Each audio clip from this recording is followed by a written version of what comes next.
Hey everybody, Dr. Ed Gigliotti here. Birth injuries. That's what I want to go over today.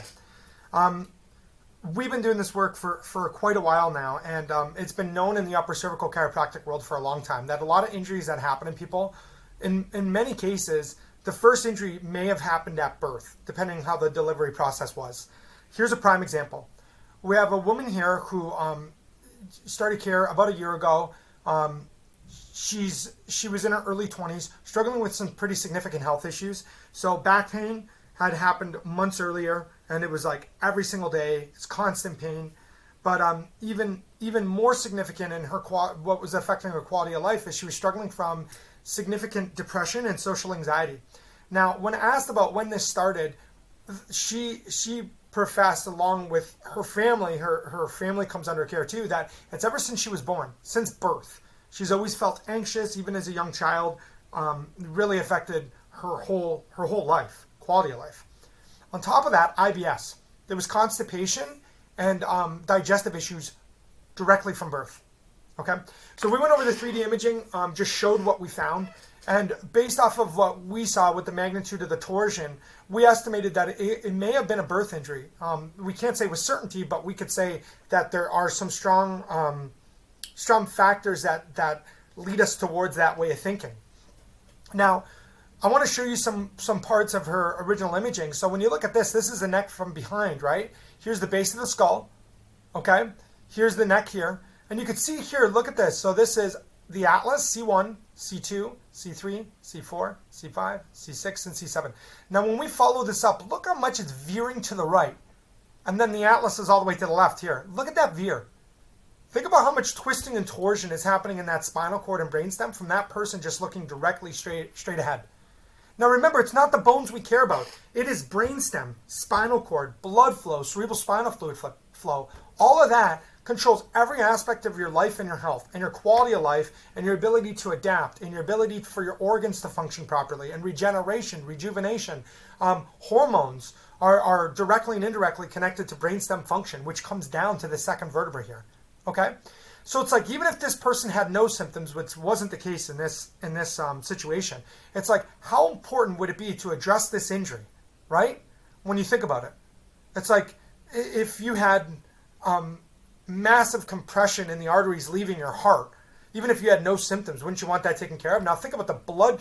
Think about that, like not only blood flow, but we're talking about neurological function and cerebral spinal fluid flow coming through this area here. So right away, you can see this twisting here, okay? Now, when you look from the top down on our 3D imaging, this now is from the top down, right? So this would be the back of her head here, or the back of the person's head here. The nose would be here, okay? The ear, right ear would be here.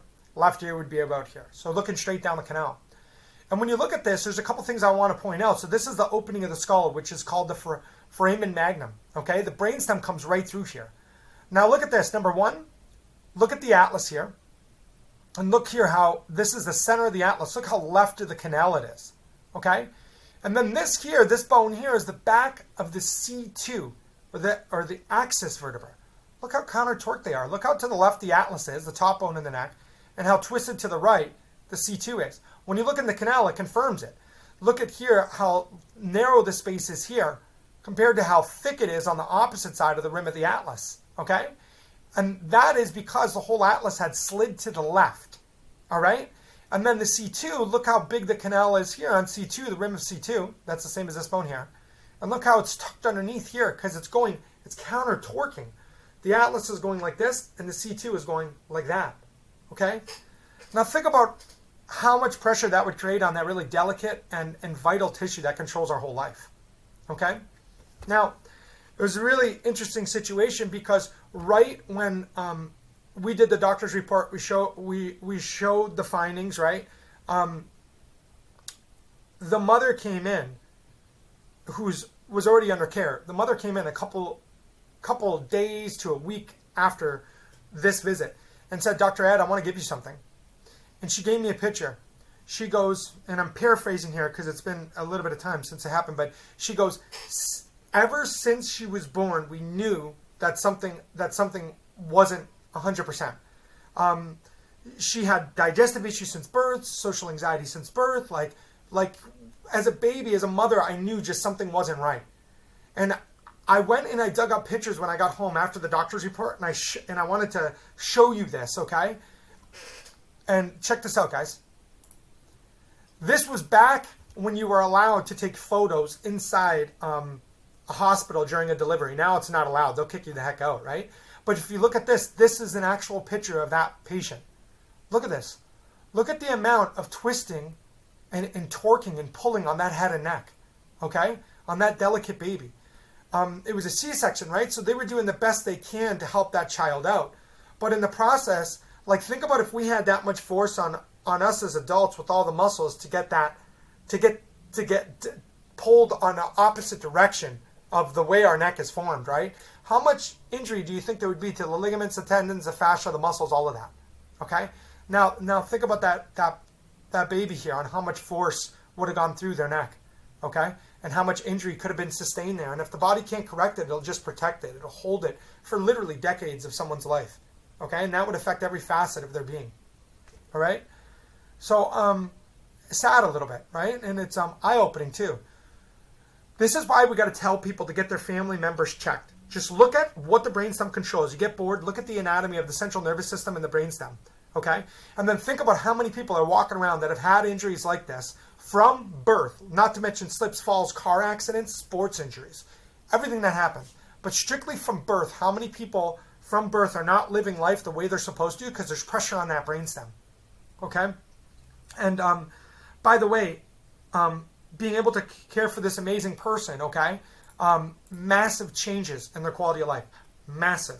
From the back pain to the depression to the social anxiety to the digestive issues, like massive improvements. From very gently and specifically adjusting this upper cervical spine to get pressure off the spinal cord and brainstem so that body can function the way it's supposed to. Guys, share the message. This is way more prevalent than you would think. Like when we're blessed to see the people we do with the technology we have, we don't have to hypothesize like, oh, we think this is what's happening in that person's spinal column. We can actually visually see it. And when you break down the anatomy, you understand the significance of it.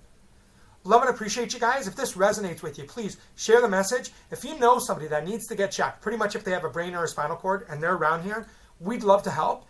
If we're not in the radius that is feasible for them to come to us, if they're from like a different state, even though we see people from out of state, from a different state, different country, we'll help find them a doc.